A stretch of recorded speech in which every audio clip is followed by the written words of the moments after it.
Good morning students, कैसे हैं आप लोग? सभी लोग अच्छे होंगे।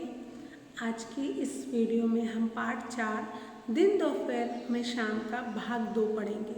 इसके पहले वाली वीडियो में हमने पार्ट 4 दिन दोपहर में शाम का भाग पहला पढ़ा था। अब इसका ये बड़ा पार्ट है, ये चैप्टर बड़ा है और इसको हम 10 मिनट में तो समझा नहीं सकते, थोड़ा टाइम लगेगा। तो आज की इस वीडियो में हम भाग 2 पढ़ेंगे। क्या पढ़ेंगे? पार्ट 4 भाग 2 पढ़ेंगे। जैसा कि बच्चों कल हमने छोड़ा था यहाँ पर, अब पेड़ नीचे, पहाड़ ऊपर, फिर पहाड़ से सिर उठाए और बादलों से भी ऊपर हो गया। विंड स्क्रीन के शीशे पर अभी की धुंधली हुई कपास फैल गई, फिर वहाँ धुआं होने लगा और दिन दोपहर सड़क अंधेरों में कहीं गुम हो गई। ड्राइवर ने वाइपर चला दिया और सामने वाली पीली बत्ती जला दी। पीली बत्ती की रोशनी धुआं और धुंध को भेदती हुई रास्ता बनाने लगी। दोपहर में संध्या का छद्म साहस टूटा और कोई एक मोड़ पार करते ही सामने चमकती हुई धूप लगी। अब जैसे ही उन्होंने एक हिस्से में क्या था बेटा, उनके वहाँ पर दिन दोपहर में सड़कों पर अंधेरा छा गया था और जब वो गाड़ी चला रहे थे तो उन्होंने गाड़ी की पीली बत्ती जलाई, तो ऐसा लग रहा था कि जैसे रोशनी धुआं और धुंध को भेदती हुई रास्ता, मतलब हम जब भी धुंध होती है, ओस हो जाती है तो हमको कुछ दिखाई नहीं देता है ना, तो वो दोपहर के समय में ही लाइट जला करके रास्ते को खोज रहे थे। दोपहर में संध्या का छद्म साहस टूटा। कोई एक मोड़ पार करते हुए सामने चमकती हुई धूप थी और जब उन्होंने एक मोड़ को पार किया तो सामने ही चमकती हुई धूप उन्हें दिखाई देने लगी। वहाँ एक तख्ती पर लिखा हुआ था फॉग एरिया एंड्स। वहाँ उस तख्ती पे क्या लिखा हुआ था? फॉग एरिया एंड्स, मतलब जो फॉग वाला एरिया है, धुंध वाला एरिया है, वो खत्म हो चुका है। इस रास्ते पर धुंध के ऐसे कई क्षेत्र मिलते हैं और उस रास्ते पर धुंध के फॉग एरिया कई मिलते हैं जो दिन दोपहर में कितनी ही बार संध्या की छद्म रचते हैं। मतलब छद्म मतलब जब भगवान कृष्ण ने एक अनोखी रचना की थी ना, वो। और हम इस बार किसी माया लोक में प्रविष्ट कराते हैं और हमें किसी माया लोक में ही वो प्रविष्ट करा देते हैं। क्या भारत में जब महाभारत में जयभद्र के वध के लिए श्री कृष्ण ने अपनी माया से ऐसी ही किसी छद्म संध्या की रचना की होगी, जिसके बाद सूर्य फिर चमका था और उसके बाद फिर सूर्य चमका था। कब चमका था? महाभारत में जयभद्र नाम के उसका वध करने के लिए श्री कृष्ण ने एक ऐसी ही माया रची थी और छद्म संध्या रची थी। उसके बाद उसके वध के बाद फिर से एक सूरज चमका था। बोमडीला भरपूर धूप में चमकता हुआ मिला। बोमडीला कैसा मिला? भरपूर धूप से चमकता हुआ मिला। वैसे ही रंग बिरंगा सजा संवरा और पर्वत से लेकर आकाश तक फैला हुआ, जैसे चित्रों में देखते हैं। बोमडीला प्रशासनिक मुख्यालय है। बोमडीला क्या है बेटा? एक प्रशासनिक मुख्यालय है और प्रमुख व्यापारिक केंद्र भी है। और क्या है? प्रमुख व्यापारिक केंद्र भी है। चित्र की तरह दिखने वाले इस रंग बिरंगी पहाड़ नगरी में हलचल और रौनक सी सड़कों पर और दुकानों पर लोगों की भीड़ थी। ऐसा लगता था कि वहाँ के सभी लोगों ने अपने अपने घरों में निकलकर बाहर आ गए और धूप का उत्सव मना रहे हैं, क्योंकि वहाँ पर धूप बहुत कम निकलती थी।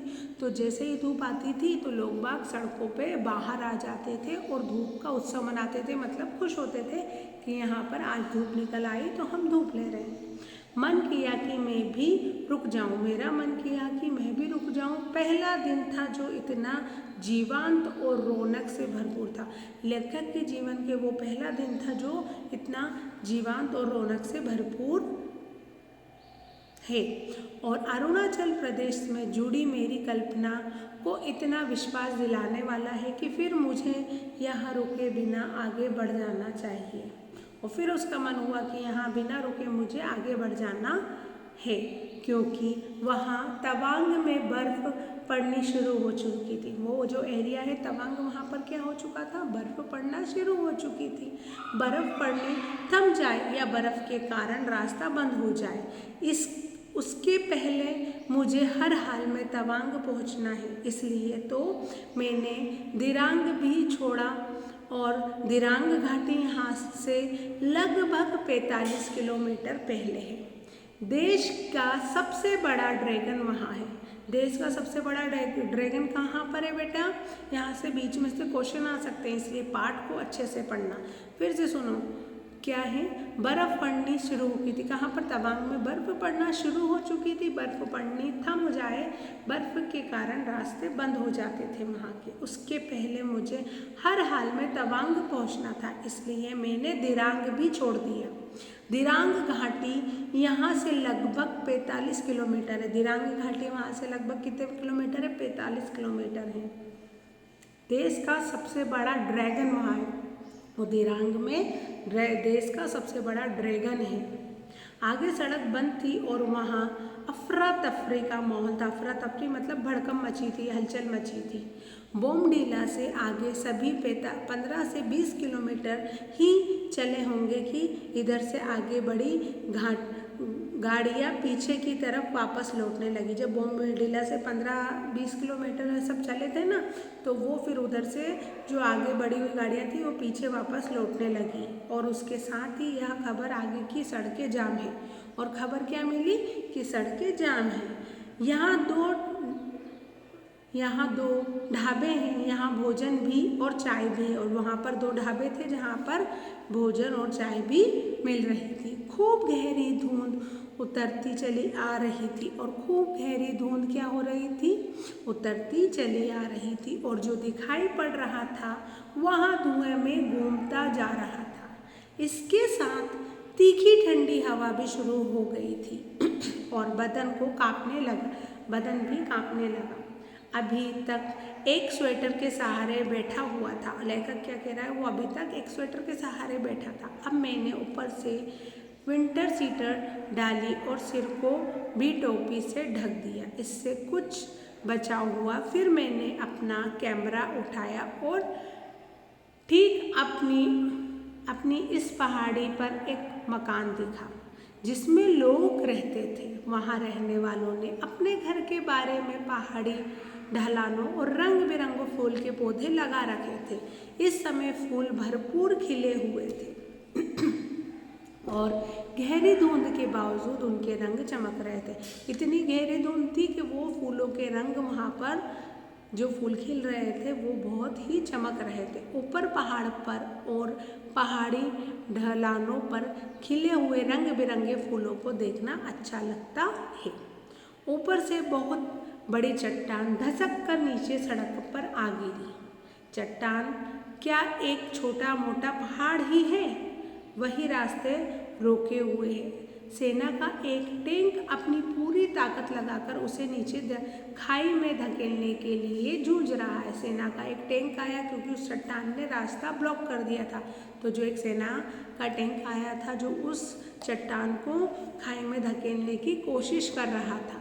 किसी विशालकाय हाथी की तरह जाकर चट्टान के साथ सीधे मस्तक भिड़ाता और वो टैंक क्या करता? किसी विशालकाय हाथी की तरह जाकर के उस चट्टान से अपना मस्तिष्क भिड़ा करके उसे धकेलता।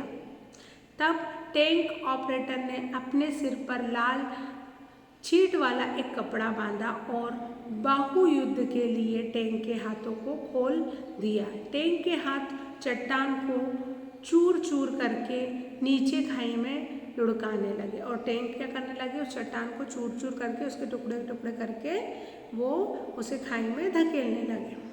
भारी पत्थर के लुढ़कने की आवाज़ थोड़ी दूर तक सुनाई पड़ी। फिर आप अतल गहराई से उठकर ऊपर की तरफ आते हुए धुएं और धुंध में उनका दिखना बंद हो गया, क्योंकि इतनी गहराई थी, हज़ारों फीट समुद्र तल से हज़ारों फीट गहरा हुआ था वो। मैंने खाई की गहराई का अनुमान लगाना चाहा, लेकिन उसे नापने के लिए कोई स्केल निर्धारित नहीं कर सका। हम लगभग 10,000 फुट की ऊंचाई पर हैं और अभी हमें और भी ऊपर जाना है।